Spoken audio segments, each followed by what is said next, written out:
It is indeed a privilege for me to be standing here after hanging my uniform about 14 months ago. When I was approached by Shubham, I found something which is very common to what I like doing, that is guiding the next generation. God has been very kind, and I happen to command the two biggest academies of this country. One is the Air Force Academy, other is the National Defence Academy in Pune, wherein I groomed thousands and thousands of students and cadets to be the future leaders. And I saw a role wherein, the JS just mentioned, the scope of our country to grow as a space power is phenomenal. If you are following the space news, I just cover what has happened in last about a month or so. India has become the fourth country to dock two space objects together on 15th of January, along with China, Russia and USA.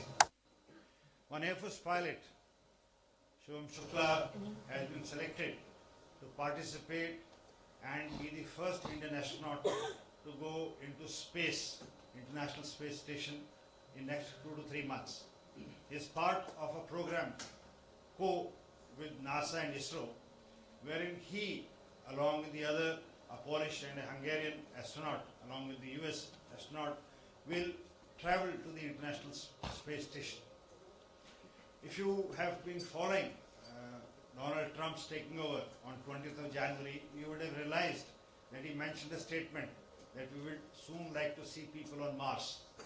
And Elon Musk has joined his team to be not only heading the Directorate of Government Reforms, but also to propel the space vertical of the United States.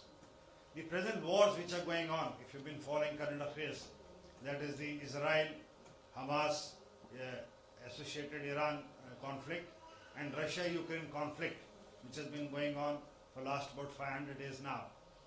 There is an extensive use of space. So the first application of space in war was during the Gulf War of 1991. And ever since then, the space has been used in every facet of war. Today, people who wish to pursue space as a vertical, both for a profession or as an education or as a business opportunity, the sky is the limit. The aeroplanes today are embedded with